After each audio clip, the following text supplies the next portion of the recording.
Et bonjour à toutes et à tous et bienvenue sur 01 TV. Bienvenue dans ce nouveau numéro de Village Startup. Vous le savez, on est là tous les mois ici au Village by CA pour découvrir les plus belles startups innovantes. Jérôme, bonjour. Oui François, bonjour à tous. Ce mois-ci, que dirais-tu de découvrir tout d'abord une application pour partager tes goûts de lecture, Très bonne idée. une sorte de bibliothèque virtuelle, une autre appli pour sous-titrer vos vidéos si vous êtes très actif sur les réseaux sociaux. Et enfin, on va parler recrutement. Si vous cherchez un emploi, sachez que vous pouvez capitaliser de plus en plus sur vos soft skills. Qu'est-ce que c'est que ça? On en parle avec notre invité. Tu dis plein de gros mots aujourd'hui, Je suis Jérôme. Je ne sais déchaîné. pas ce qui se passe. Fabrice Marcella nous rejoindra aussi à la fin de ce Village Startup avec aujourd'hui la question du why, Jérôme. Quand on est entrepreneur, il faut se poser cette question. Du why. Le why, de quoi s'agit-il? Pourquoi? Eh bien, Fabrice Marcella, coach, nous dira tout à l'heure. Bienvenue, c'est parti pour Village Startup.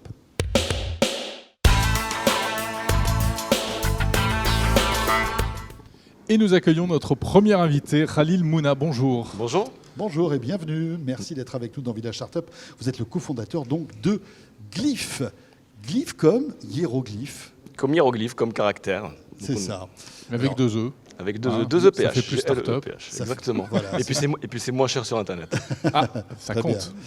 On y va pour les 6 minutes. On va lancer le chrono. Vous avez 6 minutes pour tout nous expliquer et répondre à nos questions. Et tout d'abord, cette question piège. Glyph, qu'est-ce que c'est? Qu'est-ce que c'est? Alors Glyph, c'est une initiative, c'est un réseau social de lecteurs. Réseau social donc, qui implique évidemment toutes les interactions possibles des réseaux sociaux traditionnels. Maintenant, on peut dire traditionnels quand on dit réseaux sociaux. Mais c'est aussi un super outil pour de la recommandation de lecture. Et c'était le gros challenge du monde de la lecture, c'est qu'est-ce que je vais lire? Le prochain livre. Personne ne sait le faire. On a réussi à le faire avec 5 ans de développement. Donc c'est un club de lecture en fait. C'est un club de lecture, un moyen de découvrir de nouveaux livres, de découvrir des gens qui sont cachés derrière les livres. Parce que derrière chaque livre, il y a des gens, et derrière chaque gens, il y a des livres. Les gens, les lecteurs ou les auteurs? Les lecteurs, les auteurs, les libraires, les éditeurs aussi bientôt. Bien sûr. Donc en réalité, on essaie de donner vie dans un réseau social à tous les acteurs de la chaîne de valeur du livre, qui était un petit peu dans le monde, j'ose pas dire l'ancien monde, mais on s'y plaisait bien parce que ça marchait plutôt bien, l'édition, Bien etc. sûr. Et contrairement à ce qu'on dit, on a une vague idée que le monde de l'édition est un peu moribond, mais c'est pas vrai. Le monde de l'édition est efficace comme la musique et le cinéma réunis. Mais alors, juste une petite question. Ça sert à quoi, Khalil, de mettre tout ce beau monde en contact? Ça sert à quoi? Ça sert à d'abord se rendre compte qu'il y a plein de gens qui lisent des livres proches de vous. Et ça sert aussi à avoir des recommandations de lecture. Ça, c'est le vrai challenge. Le sujet, c'est celui-là. Et en réalité, c'est pas fait seulement pour les aficionados, pour les experts de la lecture, ceux qui lisent 1000 livres, et on en a, on a beaucoup. En réalité, pour celui qui lit 1000 livres, évidemment, c'est très important d'avoir de la recommandation, parce qu'il a besoin de livres en entrée. Mais pour celui qui lit un livre, ou C'est- 2 livres c'est par encore an, plus Il important. faut c'est pas encore qu'il se plus rate. important. Parce Il qu'il ne faut faut pas pas se qu'il se rater. rate, parce que Faut pas peut-être se qu'il n'a rater. pas le temps. Exactement. Et pour ceux qui sont entre les deux, ça va peut-être les faire passer de plus en plus gros lecteurs. Alors concrètement, comment ça se passe? Parce que je peux recevoir des avis également en données, c'est ça? On peut recevoir des avis en données. Concrètement, la première étape, c'est de créer sa bibliothèque virtuelle, c'est-à-dire de scanner les codes barres de ces livres. Avec On mon a- smartphone, avec je le scanne le smartphone, code ça- barre du... On fait 100 livres en quelques minutes sans aucun problème et ça permet de faire la poussière, Ouais. donc en les sortant. Et une fois qu'on a fait cette première étape, on a créé déjà la mémoire de ces livres. Donc si jamais on perd ces livres ou les livres qu'on a lus quand on était jeune, on a Ouais. fixé la mémoire de ces livres. Mais ça vous dit pas où vous les avez rangés à la maison, hein? Et non, pas Ouais, encore, mais c'est ça le- devait arriver. Le gros problème. Oui. Et une fois qu'on a fait ça, l'expérience commence. Vous avez des recommandations personnalisées tous les jours, 13 livres tous les jours qui vous sont dirigés. Et ensuite, vous pouvez rentrer en contact avec des gens. Quand vous lisez un livre dans le métro et que quelqu'un lit le même livre que vous, cette personne sort à la prochaine station, vous ne la reverrez plus jamais. Ça finit par un mariage en général. Exactement. Si vous arrivez à l'attraper avant qu'elle sorte de la station de métro. Mais en revanche, là, vous pouvez le faire tous les jours. À chaque fois que vous lisez un livre, vous pouvez regarder tous les gens qui sont en train de lire le même livre que vous, tout de suite, maintenant, leur parler. Et forcément, on a des trucs à échanger. Évidemment. Parce qu'on n'a pas ressenti le livre de la même manière. Si on l'a aimé ou si on l'a détesté, on a des choses à se dire. On a des C'est choses ça. à se dire, exactement. Et souvent, là, ce qu'on a constaté avec on a essayé d'étudier un petit peu les retours des utilisateurs par rapport aux envies de lecture. Les gens adorent les utilisateurs, les lecteurs adorent ceux qui n'aiment pas ce qu'ils ont lu. Ils vont regarder pourquoi est-ce que les gens n'ont pas aimé ce qu'ils Bien ont lu. sûr. Et se font de nouvelles idées de lecture chez ceux qui n'ont pas le même avis qu'eux. Alors je scanne tous mes livres et ensuite je fais quoi? Je les commente On les commente, alors super usage qu'on est en train de développer, qui a commencé déjà, mais qui sort en grande pompe dans 2 semaines, les étagères publiques. Donc on crée des étagères. Une étagère, c'est comme à la maison, on met des livres, 1 livre, 2 livres ou 0 livre. Et comme on est dans le monde numérique, il y a une discussion qui est rattachée à l'étagère. Donc vous pouvez échanger, vous dites voilà, ça c'est mon étagère de tous les livres que j'ai lus l'été dernier, et tous vos amis peuvent participer à la discussion, ou voilà, ça c'est mes 10 meilleurs livres de science-fiction, et une étagère devient vivante. C'est comme si vous avez de vos petits amis sur l'étagère qui discutent avec vous. Mais jusqu'où allez-vous en fait dans l'expérience? Parce que bon, voilà, je sais pas, moi je vais voir l'étagère de Jérôme, il y a un bouquin qui On n'a pas du tout les mêmes goûts déjà. Oui, lui c'est plutôt les tracteurs électriques. Il est passionné par ça, donc il a tous les bouquins là-dessus. Voilà. Alors que moi c'est plutôt le jardinage, pour tout vous dire. Et donc, je trouve un livre qui m'intéresse dans sa bibliothèque virtuelle. Jusqu'où je vais, en fait? Est-ce que je vais pouvoir acheter directement le livre, me le faire prêter? C'est quoi? Qu'est-ce que vous proposez en plus? Alors vous pouvez évidemment l'emprunter, mais ça on ne l'organise pas officiellement, mais rien n'empêche de rentrer en contact avec vos amis ou des inconnus pour qu'ils vous le prêtent. Ça existe, on le fait. Mais en effet, donc c'est une très bonne question, parce que la suite de l'expérience, c'est qu'on peut l'acheter chez un réseau de libraires indépendants. On a aujourd'hui plus de 1100. Et avec les stocks en temps réel. Vous ne déplacerez plus pour rien. C'est-à-dire que vous êtes sûr que vous avez le livre quand vous irez à la librairie. Mais on va le chercher. Mais vous allez le chercher. Alors si vous ne voulez pas aller le chercher, vous pouvez le trouver chez des revendeurs avec qui nous sommes partenaires. On a principalement tous les revendeurs Internet Je sais pas français. pourquoi, mais en vous écoutant, j'ai l'impression qu'il n'y a pas Amazon. Vous avez entendu la petite musique, vous avez parfaitement raison. Ouais. Et c'est pour ça que je disais qu'il y a tous les revendeurs. Exactement, vous avez raison. Donc il y a un parti pris de mettre en avant les libraires et les revendeurs. Exactement, et les bibliothèques. Nous avons déjà le premier réseau de bibliothèques. Aujourd'hui, on a commencé avec les bibliothèques de Lyon. Donc les 19 bibliothèques du réseau lyonnais, on a les stocks en temps réel. En réalité, ce qu'on veut faire, c'est mettre tous les moyens de trouver un livre au même niveau. Voilà. Très facilement. Et votre modèle économique, c'est justement, par exemple, si j'achète un livre via votre appli, vous touchez un pourcentage?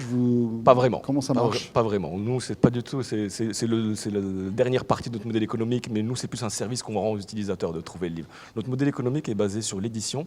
On aide l'édition à cibler les bonnes personnes. De la même manière qu'on sait recommander un livre à quelqu'un, on sait aussi trouver les bons lecteurs de chaque livre. Et ça, c'est très difficile. La data. Et on commercialise aussi notre algorithme de recommandation. On le commercialise pour d'autres sites. Comment vous faites quand il y a 70 000 nouveaux titres édités par an? Un libraire ne peut pas faire le poids, c'est impossible. Il y a forcément une aide. Il y a les journalistes, il y a les critiques aussi, qui peuvent donner leur avis, qui sont aussi prescripteurs. C'est passionnant en tout cas. Et ça s'appelle Gleeph, G-L-E-E-P-H. Merci beaucoup. Merci beaucoup. Merci à vous. Plein de bonnes choses pour la suite. Jérôme, notre deuxième start-up est dans les starting blocks. On l'accueille tout de suite.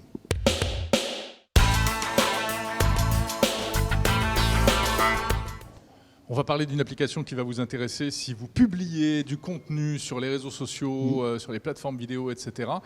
Pour faire rapidement de jolies petites vidéos avec des sous-titres, parce que c'est important les sous-titres, souvent les gens ne peuvent pas mettre le son quand ils regardent une vidéo. Eh bien, il y a des outils très pratiques pour ça. Voilà, et qui simplifient les choses. Gabriel Delattre est avec nous. Bonjour Gabriel. Bonjour. Vous êtes le fondateur donc de Capter, le principe de Village Startup. 6 minutes, Jérôme met en route le chrono. Et super. Expliquez-nous en fait ce que vous faites. Allez-y. Alors, donc j'ai cofondé Capter il y a juste un an, pendant le confinement. Et on a pu sortir la première version l'été dernier. Voilà. Et donc l'objectif de Capter, c'est de simplifier le sous-titrage des vidéos et le rendre accessible à n'importe qui. En gros, on l'a fait au plus simple. Donc c'est comme si vous aviez Word, sauf que ça vous permet de sous-titrer des vidéos. D'accord. Pas mal. Alors l'idée, pour qu'on comprenne bien, il y a une vidéo, je ne sais pas moi, de 2 minutes avec une explication, etc. Voilà. Une interview, comme on est en train de faire. Une interview. Comment ça fonctionne en fait concrètement? Quelles sont les étapes pour la sous-titrer? C'est 3 étapes.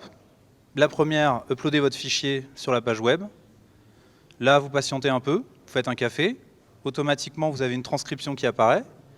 Et puis à partir de là, vous allez pouvoir éditer s'il y a des mots qui ne vous conviennent pas, ou si par exemple l'interlocuteur à bafouiller ou il y a des choses qui ne vous plaisent pas, vous corrigez vos sous-titres, et puis vous avez un dernier bouton qui vous permet d'inscrire les sous-titres dans la vidéo, et vous récupérez un fichier. Donc il y a de la reconnaissance vocale. Exactement. Voilà. Et puis c'est ce qu'on appelle du speech to text. C'est ça, parfaitement. C'est du speech to text. Donc en gros, on analyse la voix, enfin on segmente votre vidéo, c'est assez simple, hein. On prend d'un côté la voix, de l'autre la vidéo. On analyse tout ça, ça nous sort un transcript. on le match avec la temporalité pour faire en sorte que le son corresponde au texte. Et puis on vous l'affiche pour que vous puissiez l'éditer. Il existe. Pardon. Non, vas-y. Alors, vous n'êtes pas les premiers sur ce créneau. Hein, il y a plusieurs applications. Bien sûr. À la fois, c'est une vraie avancée pour les producteurs de contenu. Ça n'existait pas il y a encore pas très longtemps. Mais on a l'impression qu'aujourd'hui, ça se multiplie, les plateformes comme la vôtre. Quelle est l'originalité ? L'originalité, en fait, c'est qu'aujourd'hui, encore à l'heure à laquelle je vous parle, on a l'éditeur réellement le plus simple. Ce qui fait que la plupart de nos utilisateurs ne sont justement pas des professionnels, mais vraiment plutôt des amateurs, ou je dirais des semi-professionnels, qui souhaitent sous-titrer facilement leurs vidéos. Nous, on fait des études à chaque fois que quelqu'un s'inscrit sur la plateforme, on lui demande un peu d'où il vient, etc. Et en fait, on a 70% des utilisateurs qui n'ont jamais sous-titré de vidéo. Donc ça peut être un particulier qui fait une petite vidéo Complètement. de vacances et qu'il a envie de la sous-titrer. C'est aussi etc. pour ça que les prix sont très accessibles et D'accord. qu'on n'est pas du tout orienté vers des gros studios ou des choses comme ça. Pas besoin de logiciel, tout se Non. fait via le navigateur. En fait, Exactement. on upload la vidéo, vous l'analysez. Alors, quel est le taux d'erreur là ? Ouais. Parce que la reconnaissance vocale, c'est toujours Si on a un gros accent, si on mange ses mots. Alors effectivement, vous l'avez dit. Si on bégaye beaucoup comme si Jérôme, on- par si exemple, on est-ce que a ça un- marche ?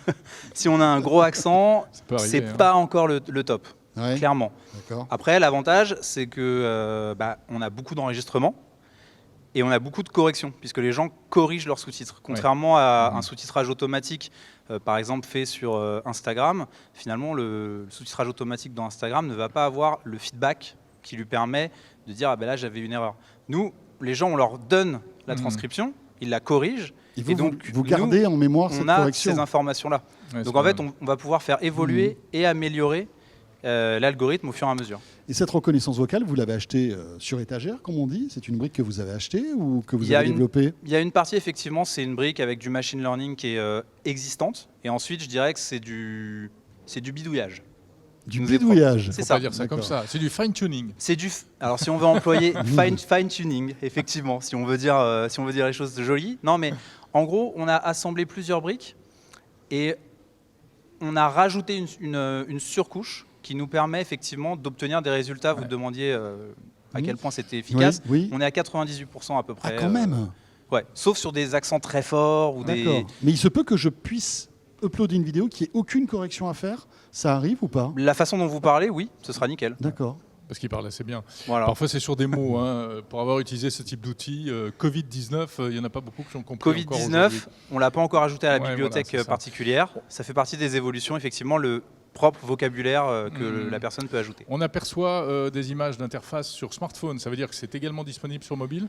En fait, comme c'est une web app, donc c'est une web application, on l'a pensée avant tout desktop, mais on a bien fait les choses et elle est donc également disponible sur smartphone, Android et iOS. Gabriel, ça coûte combien de sous-titrer une vidéo avec votre technologie ? C'est gratuit si vous laissez le petit watermark capté qui apparaît sur votre vidéo quand vous la récupérez. D'accord. Et c'est payant si vous souhaitez l'enlever. Donc c'est soit à l'unité, soit avec un abonnement. Et donc vous pouvez uploader autant de vidéos que vous voulez. Ça commence dès 19 €. C'est étonnant quand même de viser ouvertement le grand public pour ce type d'outil. Quel marché vous imaginez ? Enfin, vous pensez qu'on va tous sous-titrer nos vidéos de vacances ? Alors pas du tout. Non, effectivement, mon grand-père ne va pas sous-titrer ses vidéos de vacances. En revanche, on a de plus en plus de freelance et de personnes qui se lancent et qui veulent créer du contenu. Et donc ces personnes-là, elles ont des besoins et elles n'ont pas envie de s'embêter avec After Effects, Adobe Premiere. Elles veulent quelque chose de simple, comme quand on met un fichier sur WeTransfer et puis on l'envoie à son collaborateur. Là, ça doit être aussi simple. Et d'ailleurs, on a aussi des groupes qui le prennent parce que les personnes n'ont pas forcément non plus envie d'aller faire appel à une agence pour faire un truc aussi simple que le sous-titrage. Oui, simple mais fastidieux. Exactement. Et après, on peut partager tout ça facilement sur les réseaux sociaux ? Comment ça se passe ? Complètement, en fait, vous récupérez votre vidéo et ensuite vous pouvez l'uploader n'importe où. Très bien. Est-ce que vous pouvez traduire aussi à la volée des vidéos dans d'autres langues ? Alors, vous pouvez traduire les sous-titres à la volée dans d'autres langues, dans la version payante, pas dans la version gratuite. Très bien. Eh bien Parfait. voilà, ça s'appelle Capter. Merci. Merci beaucoup Gabriel. Merci beaucoup. Fondateur donc de cette solution qui est plutôt sympathique. On va aller essayer ça. Jérôme, si on parlait de ton sujet de prédilection qui est les RH, hein, tu adores ça. La quoi ? Oui, on va parler de recrutement et on va parler de recrutement éthique et atypique.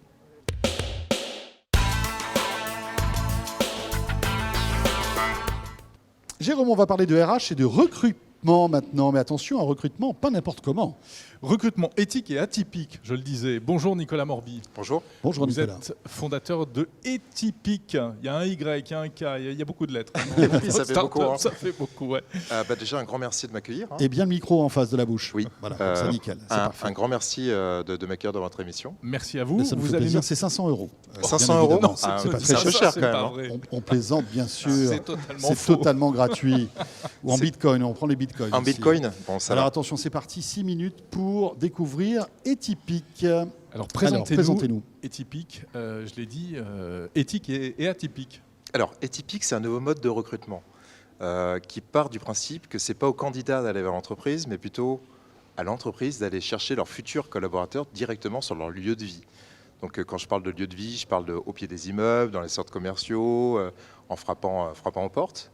Et ça peut paraître un peu atypique, improbable. Bah, ça existe dans le cinéma, ça s'appelle le casting sauvage. Exactement, c'est ça.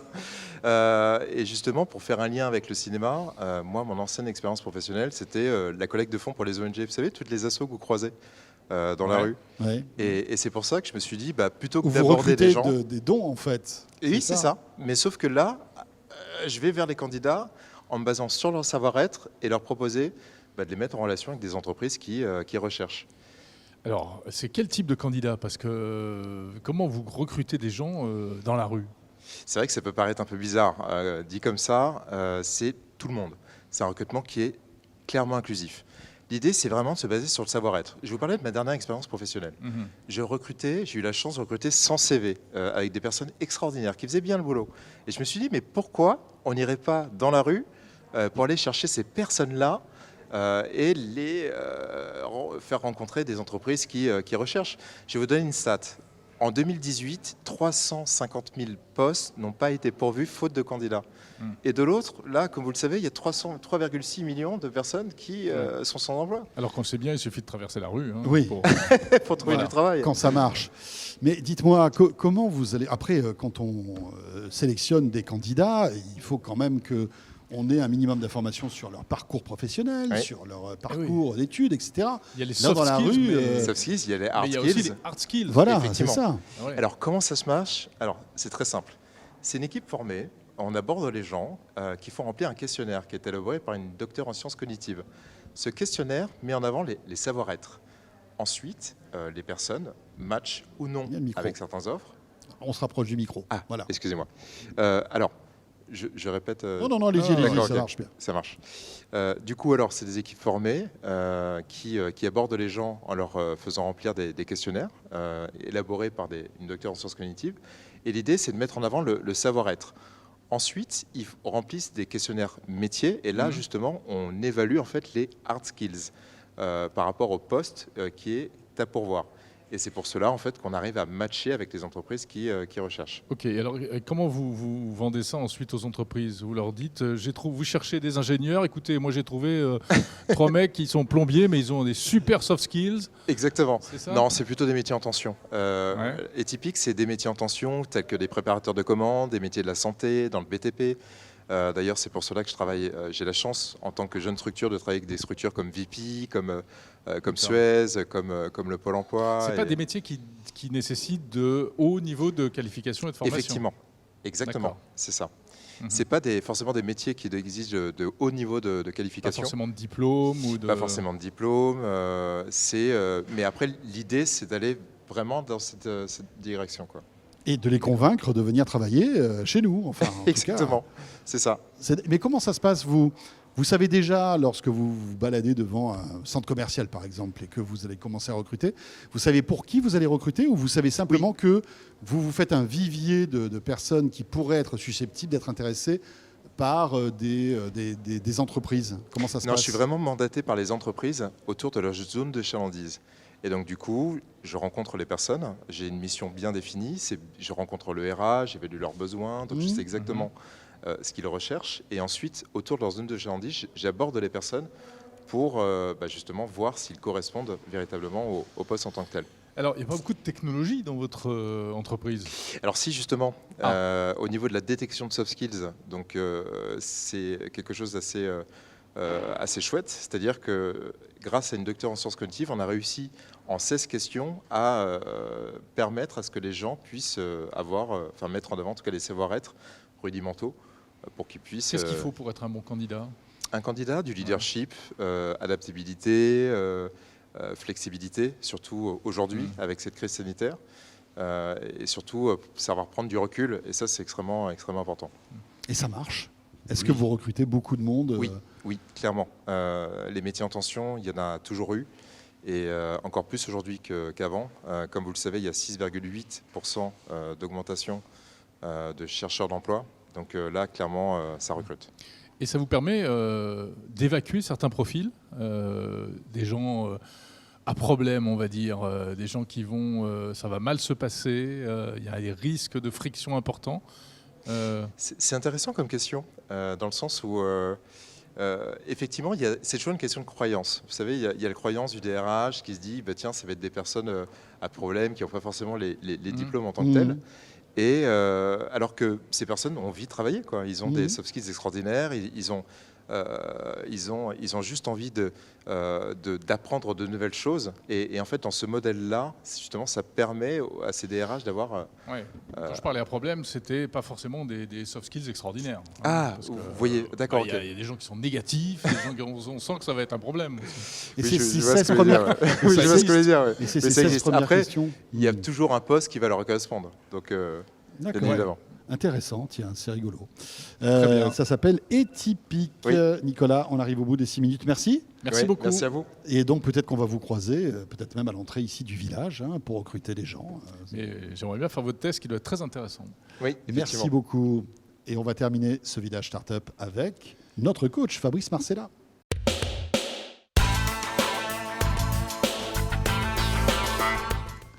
Chaque mois dans Village Startup, et oui, les conseils du coach Fabrice Marcella, le maire du village. Bonjour Fabrice. Bonjour Jérôme. Bonjour Fabrice. Bonjour François. J'avais envie de presque dire docteur Fabrice. Bonjour maître. On va rentrer un petit peu dans le dur, là, dans la psychologie. Voilà, la psychanalyse. Aujourd'hui, on va parler du why. Quel est votre why à tous Quel les est deux? votre Mais on why? va Le why. Le why. Voilà, Le why. Le pourquoi du comment. Les conseils de Fabrice, si vous êtes entrepreneur, Ne écoutez bien. décrochez pas tout de suite, ça va. Je vais expliquer tout ça. Alors le why, c'est appelé également la mission, la raison d'être, la vocation. Et en fait, je me suis inspiré pour cette chronique d'un conférencier américano-britannique qui s'appelle Simon Sinek. J'invite d'ailleurs, pour ceux qui veulent en savoir plus, d'aller voir son TEDx, c'est passionnant. Et en fait, il écrit des bouquins sur le management et la motivation. Et il a fait le constat suivant, c'est que les grands leaders pensent, agissent et communiquent tous de la même manière et de façon opposée à leurs concurrents. Et donc, il s'est posé la question de savoir comment il faisait. Et pour cela, il a inventé un outil qui permet de mieux comprendre tout cela et surtout permet aux entrepreneurs qui démarrent de s'en inspirer. Et donc, il nous parle du cercle d'or. Alors, le cercle d'or, Wow. ce sont 3 questions Je complémentaires. connaissais le triangle d'or, mais pas le cercle d'or. Alors, le cercle d'or, c'est d'abord le quoi, c'est-à-dire quel est le produit et le service que votre entreprise vend. Le deuxième cercle, c'est le comment. Comment ces produits et ces services sont mis en œuvre. Et le troisième, c'est le pourquoi, le fameux why. C'est pourquoi une entreprise fait ce qu'elle fait, quelle est sa mission, comment contribue-t-elle à son marché. Et bien sûr, l'idée, c'est pas de parler d'argent.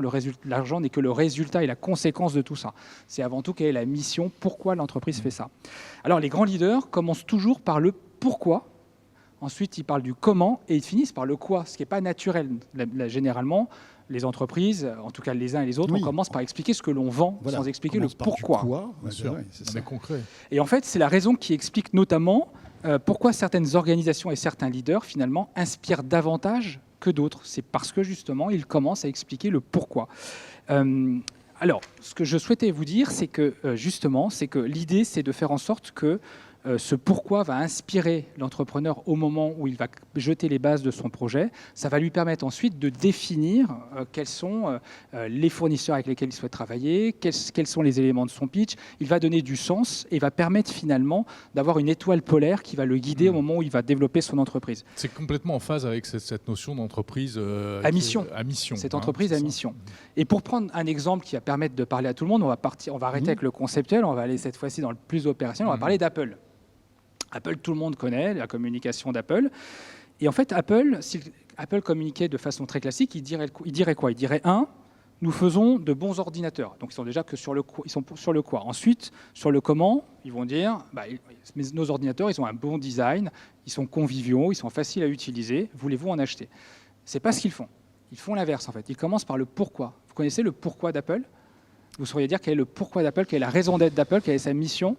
C'est un piège, là. Il nous a piégés. Mais il y a eu plusieurs La simplicité, non? Enfin, non, alors en fait, Non. je Faire un vais monde vous lire parce que meilleur. j'ai voulu l'écrire justement pour bien le faire comprendre. C'est dans tout ce que nous faisons, nous défions le statu quo, nous croyons en ce que nous faisons et ont une manière de penser différente. Ça, c'est leur Ah oui, think pourquoi. different. Ouais. Think different. Donc, ils ne définissent pas du tout leurs produits et la manière dont ils le réalisent. Ensuite, ils vont sur le comment. Comment on fait pour challenger notre statu quo? Eh bien, en créant des produits avec un beau design, facile à utiliser et conviviaux. Et ce n'est qu'à partir de là où ils vont sur le quoi. Et que disent-ils? Eh bien, nous avons la chance de créer de bons ordinateurs. En voulez-vous un? Donc, ils ont complètement changé la manière finalement de communiquer. Ils ne parlent pas de leurs produits, ils parlent plutôt de la marque. Et c'est quoi l'intérêt finalement de parler de la marque? En fait, un acheteur qui va être séduit par le pourquoi de votre marque va être de nature finalement à acheter d'autres produits de votre marque. À la différence d'un acheteur qui va uniquement vous rejoindre pour votre produit. On rentre dans l'affect, là, finalement. Il y a un On peu rentre des- dans l'affect, dans la on joue sur les croyance, sentiments. on partage finalement la mission, on croit ou pas dans la mission. C'est pour ça que je dis que ça permet à la fois de recruter bien sûr et de fidéliser des clients, mais ça permet également de recruter des collaborateurs qui sont alignés avec votre vision. Alors, si on prend un autre exemple que tout le monde connaît, Tesla. Le why de Tesla, à votre avis, c'est quoi? Je rappelle, Tesla, leur quoi, c'est nous construisons des voitures électriques. Bah, Mais le est-ce Pour why, moins c'est- polluer, non? Pourquoi? Non, mais c'est de comment dire, de passer à la voiture électrique, c'est de faire basculer l'industrie automobile dans l'électrique. Et leur mission, c'est nous voulons réduire les émissions de gaz à effet de serre afin que chacun puisse vivre dans une planète plus propre. Donc en fait, on va se projeter pas uniquement sur la voiture électrique. D'ailleurs, ça va leur permettre peut-être de vendre toute autre chose qui répond parfaitement à cette raison d'être, même si c'est la voiture électrique qui permet effectivement de le symboliser. Et le comment, c'est nous évoluons avec un mode de production et de consommation d'énergie durable et écologique. Donc c'est-à-dire qu'à la fois dans le pourquoi et dans le comment, à aucun moment ils ne parlent de leur véhicule. Alors peut-être que pour terminer, moi j'aimerais en fait vous tester sur des raisons d'être connues et savoir si mais- vous arrivez à reconnaître, on va inverser le propos cette fois-ci, Teste-nous. arrivez-vous à reconnaître parmi ces raisons d'être quelle est l'entreprise qui se cache derrière? Docteur Marcella, on vous écoute. Celle-ci, Alors, qu'est-ce qu'il y a écrit? Alors, Prodiguer le bonheur dans le monde. 01 TV, Bah, forcément. exactement, c'est ce que j'allais dire. ça aurait pu être 01 TV, c'est Non, vrai. c'est pas C'est C'est vrai. vrai. Non mais ça aurait pu être. Non, Mais je sais c'est pas. bien, c'est une un entreprise. laboratoire pharmaceutique. C'est une entreprise qui s'appelle Zappos. Connaissez-vous Ah Zappos? oui, bien sûr, Zappos, oui. Elle fait quoi Zappos? Qui s'installait au début à Las Vegas. Qui est toujours à Las Vegas, Qui est je toujours à crois, Las qui est Vegas, une ouais. filiale d'Amazon et qui vend des chaussures. Alors là, on se dit, c'est quoi le lien? Enfin, Entre je le sais pas bonheur si- et les chaussures. Je ne sais pas si le fait d'acheter des chaussures, ça procure beaucoup de bonheur dans le monde. Donc on voit quoi là? On voit que là, il faut absolument quand même que votre raison d'être elle soit crédible et alignée avec votre offre aussi. Et je trouve que celle-ci, elle est un peu éloignée en Oui, tout c'est cas vrai, elle est un peu hors sujet. du produit et des services faits par Google, Zappos. c'était ne pas faire le mal. Non, mais en tout cas, alors, je l'avais Google, mais Google, c'était, si je me souviens bien, Don't c'est de be donner evil. une information de qualité. C'est assez drôle qu'ils insistent sur la partie qualité, Mhm. Ah ouais. comme si effectivement ils avaient besoin d'être crédibles sur ce sujet-là. Allez, Alors, un autre. deuxième question. Alors, Aider les Français à s'émanciper par le numérique, à s'approprier les codes des nouvelles technologies pour faire des choix éclairés. Alors là, c'est une question encore piège. 01 TV, je crois. C'est pas facile, hein? Ouais, Non. mais c'est Fabrice, 01 TV. C'est 01 TV et je l'ai trouvé sur votre site internet. C'est vrai? Mais tu bien vois, sûr. mais bien mais- sûr. mais alors, mais Alors, c'est un j'étais triomphe. sûr. Ouais, Eh oui, bah, Voilà. comme quoi. Exactement. donc c'est J'avais vrai, un coup cette d'avance fois-ci. sur ton Mais précédent oui, c'est ça. slide. C'est que Je tu t'ai avais cramé vu ton mes truc. slides, mais c'était pas la Et bonne. voilà, c'est ça. Eh Voilà ben donc oui. toute l'importance aujourd'hui, en Bravo. tout cas, des entreprises à mission qui visent finalement à fédérer, clients et Mais collaborateurs. petite question, Fabrice. Est-ce Oui. que cette recette est applicable à toutes les entreprises? Normalement, oui. Normalement, oui. Il y a toujours une raison d'être. Quand on demande, aux entrepreneurs, Je fabrique comment des ils ont eu l'idée connecteurs électriques pour... il y a toujours une raison à cela, en bien fait. sûr. Et ça ne se résume pas à son produit. Effectivement, là, tu prends l'exemple uniquement du produit final, mais en Mhm. fait, la raison d'être, elle est plus globale que ça. Très Et c'est bien. toujours une question qu'on pose aux entrepreneurs. Je bafouille. Les entrepreneurs doivent se la poser pour pouvoir donner Ouais, la réponse ça me aux semble autres. important. Mais ouais. c'est super Ça nourrit le intéressant en pitch. tout cas. Ouais. Merci beaucoup, Voilà. Fabrice Marcella. Merci beaucoup, Fabrice. Merci à vous deux. Fabrice Marcella, donc maire du village Baïséa, pour terminer ce village startup. Jérôme, on sera là bien sûr le mois prochain. Bien sûr, on se retrouve le mois prochain pour vous faire découvrir encore d'autres startups françaises innovantes. Merci à vous et au mois prochain donc. Salut à tous.